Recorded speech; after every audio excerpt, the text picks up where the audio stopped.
चलिए आज का हमारा टॉपिक है section C of marvel paper 5।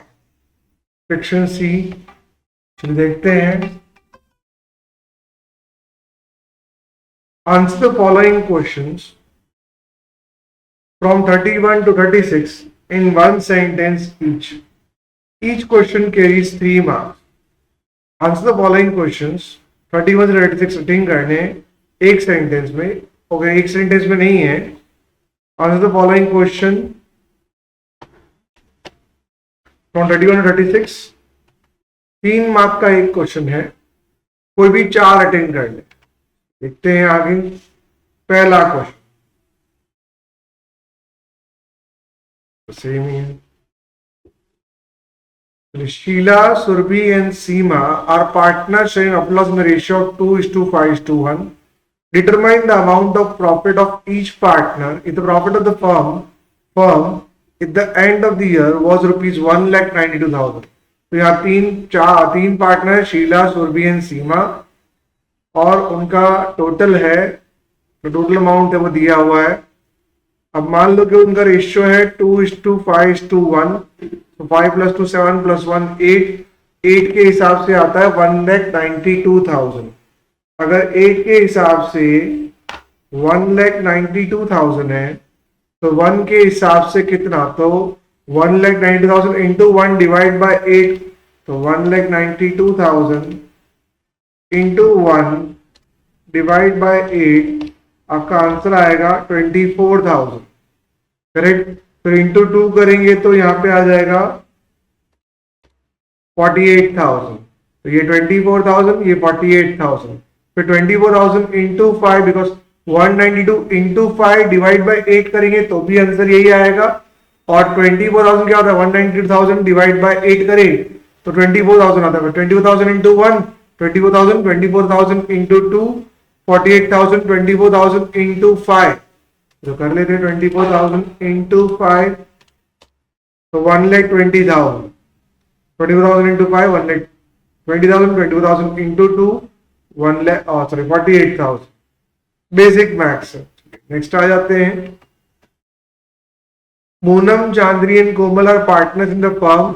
I hear profit and loss sharing ratio is 3:2:1. All the partners decided to change the profit and loss ratio and it is 1:2:2. Calculate the sacrifice ratio of the partners. Now what is the sacrifice ratio of the partners? ये old ratio है और ये new ratio है। Correct. तो चलिए यहाँ पे 3 partners थे, पूनम, चांदनी एंड कोमल, पर ऐसे होंगे, एज्यूम कर लेते हैं। इनका ओल्ड रेशियो 3:2:1 था और इनका न्यू रेशियो 1:2:2 है। तो ओल्ड माइनस न्यू करेंगे तो सिर्फ रेशियो मिल जाएगा। तो अब यहाँ पे एलसीएम आएगा 30। करेक्ट। 5 6 30, नाउ 6 5 30, तो 3 5 13, और 5 6 30, तो 1 6 6, 15 माइनस 6, इट इज 9/30। तो ये भी हो गया। नेक्स्ट 6 5 30। करेक्ट। यहाँ पे एलसीएम 30 आएगा। नाउ 6 2 6 5 30, नाउ 6 5 30, 2 5 10, तो 10 आ जाएगा यहाँ पे। 5 6 30, तो 2 6 12, तो 12 आ जाएगा यहाँ पे। तो 10 - 2, it is 12, 2/30, it is gaining ratio. ना इनको गेन हो रहा है, ये सेक्रीफाइस कर रहे हैं। यहाँ पे आगे बढ़ते हैं। 5 6 30, एलसीएम 30 आएगा। 6 5 30, 1 5 5, तो 5 आ गया। 5 6 30, 2 6 12, तो 5 - 12, इट इज 7/30। तो सही यहाँ पे हो गया। ओल्ड रेशियो जो यहाँ पे है बराबर वो कम है और न्यू रेशियो ज्यादा है, तो ये दोनों गेन कर रहे हैं और ये सेक्रीफाइस कर रहे हैं।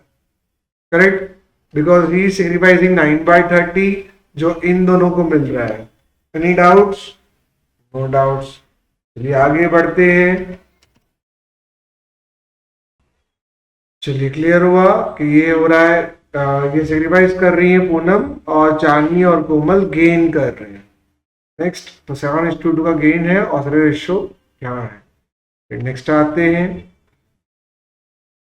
Write a short note on realisation account. Realisation account हम क्यों बनाते हैं? सिंपल सा फंडा है।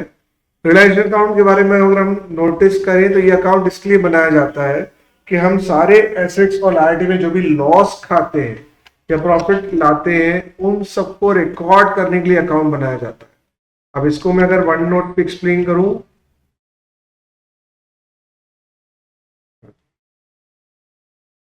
समझिए ये भी। चलिए आगे बढ़ते हैं। तो यहाँ पे फंडा क्या है? फंडा ये है भैया कि जब भी कोई इंसान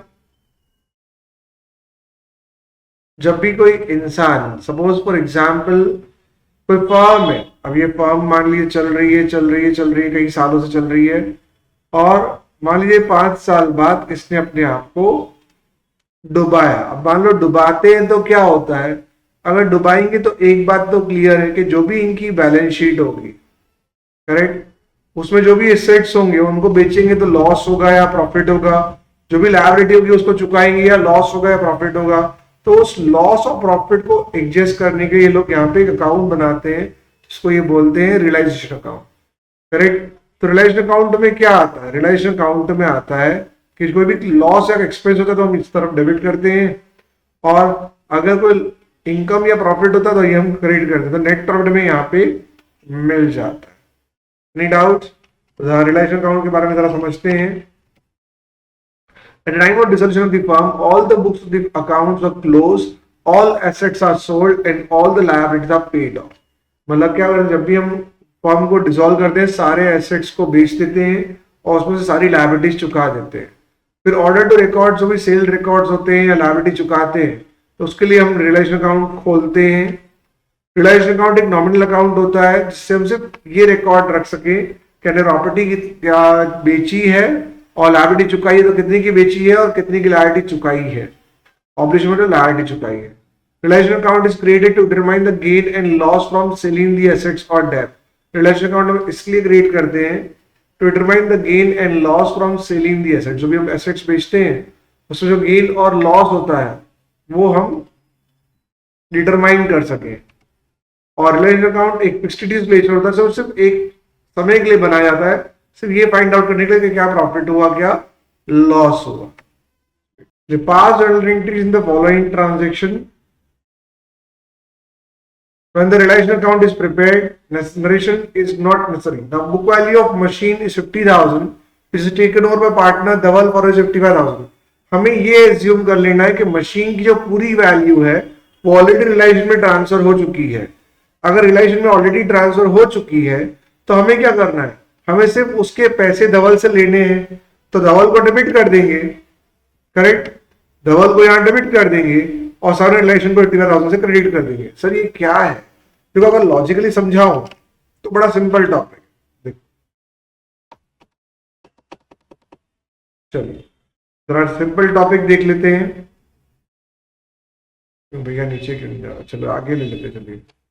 तो देखो यहाँ पे ध्यान, सपोज फॉर एग्जाम्पल यहाँ फंडा बड़ा क्लियर है। मान लीजिए कि पहले तो आपके पास बैलेंस शीट में मशीन थी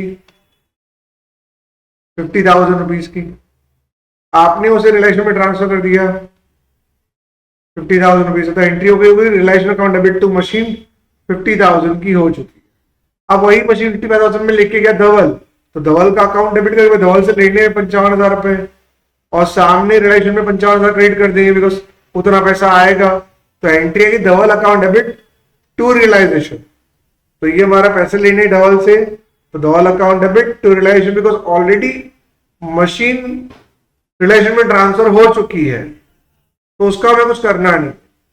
फिर बीजल ने एक्सेप्ट किया बिल्स पेबल, तो बिल्स पेबल ऑलरेडी लायबिलिटी हमें क्या हो गई है, रिलेशन में ट्रांसफर हो चुकी है। अब हमें क्या करना है, उसके पैसे बीजल को देने हैं, तो हमारे तो वो नुकसान हो गया, तो एंट्री क्या होगी, रियलाइजेशन टू बीजल्स कैपिटल। देखिए वो भी कैसे होगा, वो इस तरीके से होगा। देखिए यहां ध्यान दीजिए, सपोज फर्म को किसी को 15,000 रुपए देने थे तो बीजल ने कहा मैं ही चुका दूंगी। अब वो चुकाने की बात करें तो फर्म को बीजल को चुकाना पड़ेगा, और ये लाइट तो ऑलरेडी हमारी रिलेशन में ट्रांसफर हो चुकी है, मतलब वो तो हमारी बुक में 0 हो चुकी है। तो हमें सिर्फ हमारा अगर मान लो कि ये पैसा हमें बीजल को चुकाना है तो एंट्री अगर ये रिलाइजेशन टू बीजल कैपिटल पे, हमें ये पैसे इसको चुकाने, तो ये बंदे को चुका देगी। तो एंट्री होगी। नॉर्मली क्या होता है, बिल्स पेबल पहले हम जीरो करेंगे। यदि फंडा क्या होता है, सपोज कोई लायबिलिटी है तो हम इसको ही ले लेते हैं, यहाँ पे जो हमने किया था, कहाँ गया, साफ हो गया ये, ओके। मान लो कि यहाँ एक लायबिलिटी है बिल्स पेबल नाम की, ठीक है, कितने रुपए की, 15,000 रुपए। तो पहले हमने उसको रिलायंस में ट्रांसफर किया होगा, तो 15,000 रुपए तुम्हारे यहाँ आ जाएंगे बिल्स पेबल के नाम के। और अब वो बीजल लेके जा रही है, तो बीजल का अकाउंट बना लेंगे।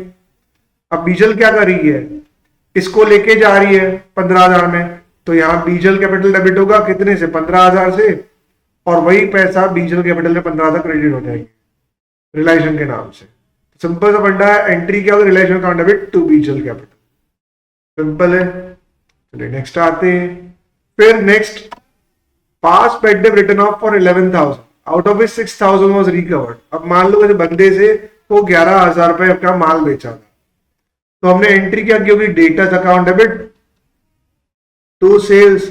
हमने 11,000 का माल बेचा था किसी को, ठीक है, रिज्यूम, हमने 11,000 का माल बेचा था। बंदा क्या हुआ, कुछ सालों बाद उसने बोला भाई, 6 महीने बाद बोला मेरे पास पैसा नहीं है, तो हमने उसकी बेड डेप कर ली, एंट्री होगी bad debt account debit to debtors 11,000 रुपए, ये भी हो गया। उसके बाद क्या हुआ कि डेटर्स डेबिट क्रेडिट होके निकल गए, सिर्फ बेडर ने बुक कर ली। फिर कुछ सालों बाद, उस मतलब 1 साल बाद, या समझो कि 6-8 महीने बाद उसकी आत्मा जाग उठी, तो हम क्या करते हैं, उसने पैसे दिए हमको 6,000 रुपए, तो कैश अकाउंट डेबिट होगा कि पैसे आए 6,000 रुपए, और सामने क्रेडिट क्या होगा, तो क्रेडिट होगा टू बैड डेट रिकवर्ड। लेकिन बैड डेट रिकवर्ड हम नहीं लिख सकते बिकॉज हमारा फॉर्म डूब चुका है, तो जो भी प्रॉफिट लॉस होता है हम रियलाइज में डाल देते हैं। यहाँ पे एंट्री क्या होगी, टू रियलाइजेशन 6,000 रुपए, बिकॉज डेटर्स तो क्रेडिट कर नहीं सकते, बिकॉज डेटर्स आने सामने ऑलरेडी कैंसिल हो चुके हैं, करेक्ट। और एक्सपेंस इनकम रिजोल्यूशन के टाइम पे बुक नहीं होता, तो जो भी प्रॉफिट वगैरह होता है वो रिलेशन में क्रेडिट होता है, जो भी लॉस वगैरह होता है वो रिलेशन में डेबिट होता है, सिंपल सा फंडा है। नेक्स्ट आते हैं, तो बंदे को हमें पैसे लेने थे, तो बंदे से लेना है, डेबिट कर दिया, प्रॉफिट हुआ, रिलेशन में क्रेडिट कर दिया। हमें पैसे देने हैं, तो रिलेशन डेबिट कर दिया, सामने बीजल को देना, बीजल को क्रेडिट कर दिया। सामने हमको पैसा आया तो कैश अकाउंट डेबिट कर दिया, और वो पैसा आया तो हमारा इनकम बढ़ा, रिलेशन क्रेडिट कर दिया, सिंपल सा फंडा है। नेक्स्ट आते हैं। अब क्वेश्चन ये है कि शेयर और डिबेंचर में डिफरेंस क्या है, ये हमारा क्वेश्चन है। तो भाई शेयर और डिबेंचर में क्या फर्क होता है, तो टाइप्स ऑफ कैपिटल, शेयर एक कैपिटल है जो ओनरशिप दर्शाता है, तो एक तरह की ओनरशिप सिक्योरिटी होती है। Share holder is considered as owner of the company, मतलब शेयर होल्डर जो क्या है वो कंपनी का मालिक है। जबकि डिबेंचर हमने एक तरह से लोन लिए बंदे से, तो उसकी क्रेडिटरशिप होती है, तो वो डिबेंचर होल्डर जो होता है वो एक तरह क्रेडिटर होता है। तो देखिए बहुत सिंपल सा फंडा है, अगर हम फंडा लगाएं तो फंडा बड़ा क्लियर है, लगता है इसमें, हाँ जी, फंडा बड़ा क्लियर है। फंडा ये है, ये एक फर्म है,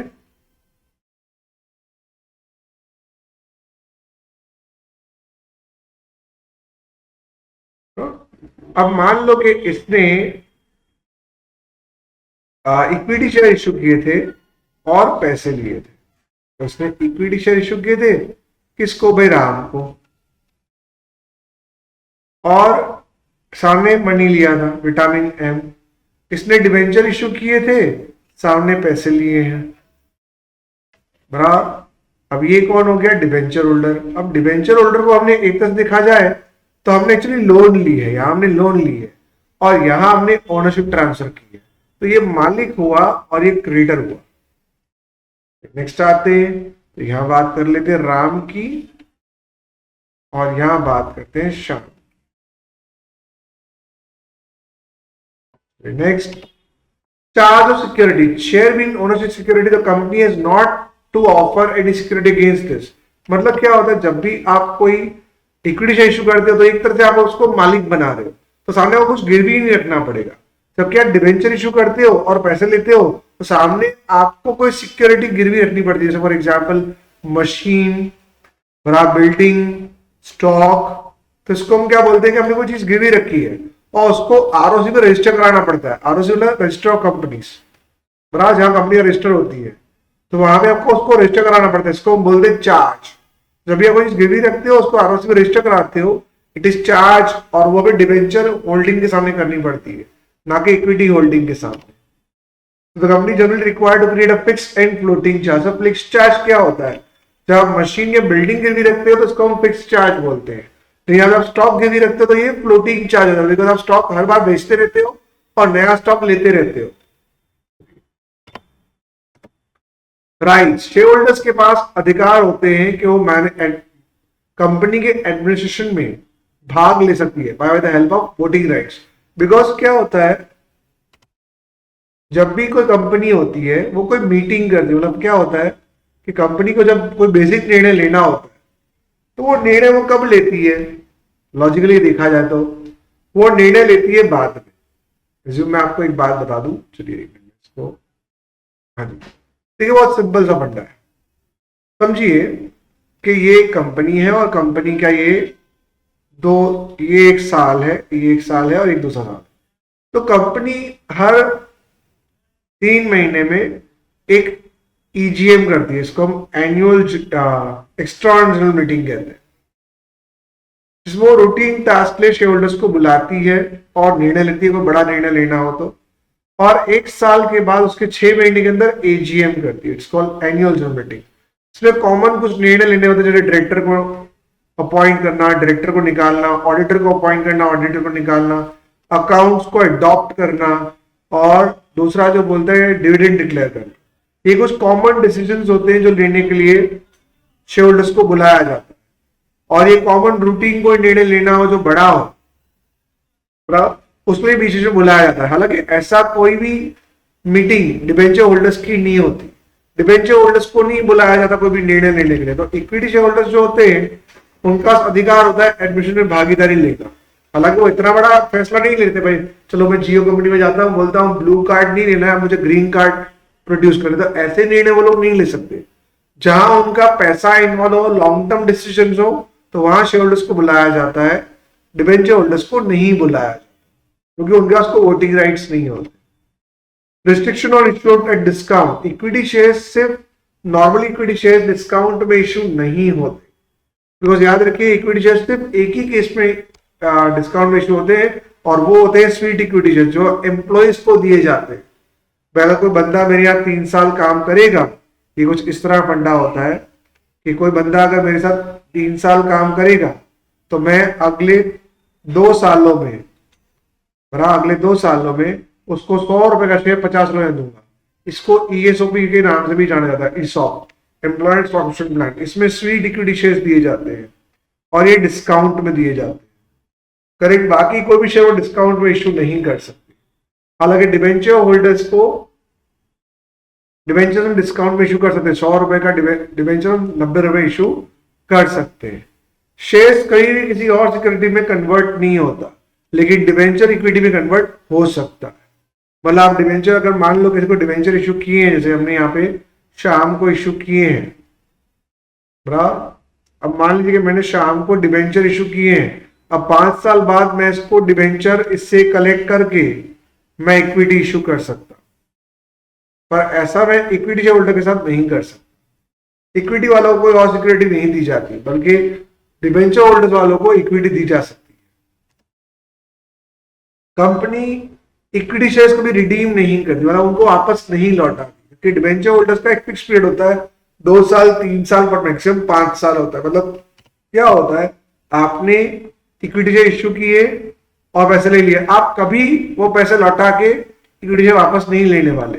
ये आपने इश्यू कर दिए, पैसे ले लिए, बात खत्म, आप कभी भी इसको रिडीम नहीं करोगे। रिडीम का मतलब क्या होता है कि आप कहीं भी इसको पैसा लौटाओगे नहीं और इक्विटी शेयर वापस लोगे नहीं। हालांकि डिबेंचर होल्डर में आपको कुछ समय बाद, जब ये 5 साल 10 साल 3 साल, आपको पैसे लौटाने होंगे और डिबेंचर वापस लेने होंगे।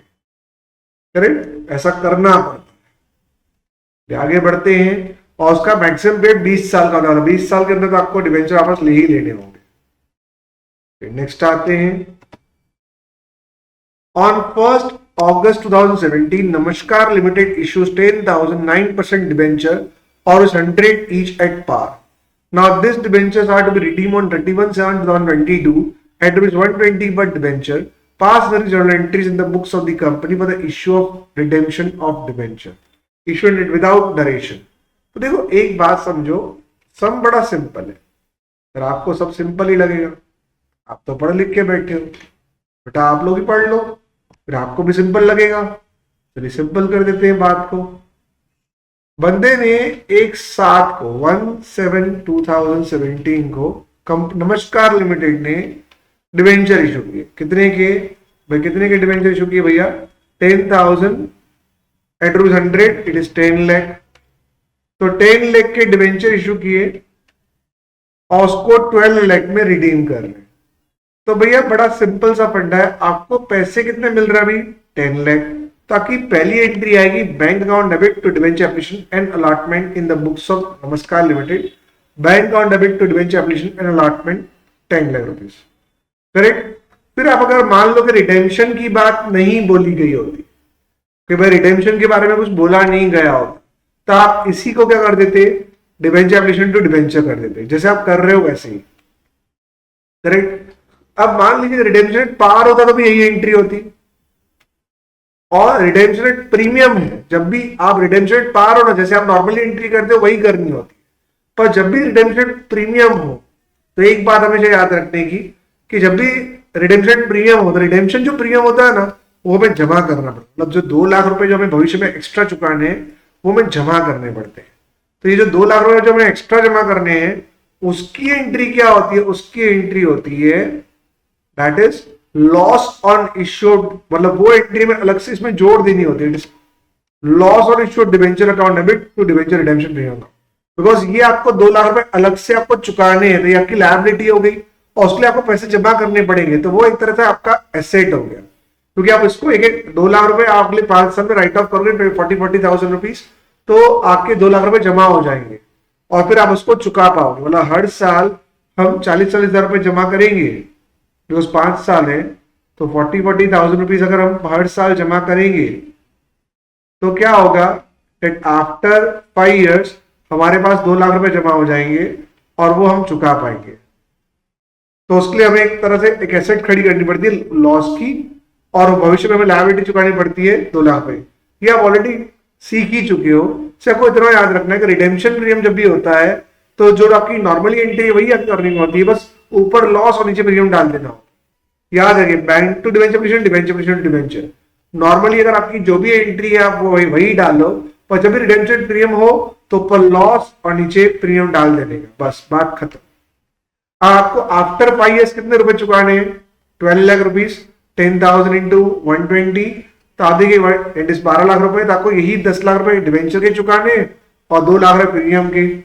तो वही हम दोनों चुका देते हैं, तो इन दोनों को हमने डेबिट कर दिया 5 साल बाद, और टू बैंक मुझे चुका देना चाहिए, पर हमें एक स्टेप एक्स्ट्रा करना पड़ेगा, टू डिवेंचर होल्डर, फिर डिवेंचर होल्डर टू बैंक करना पड़ेगा। तो होल्डर डेबिट क्रेडिट निकल जाएगा, अल्टीमेटली टू बैंक के ऊपर आ गया। पर ये क्या होता है, ये प्रोसेस आपको उसी तरह करना हो। Any doubts? No doubts. Next आते हैं सेक्शन डी, अलग वीडियो में रिकॉर्ड करेंगे।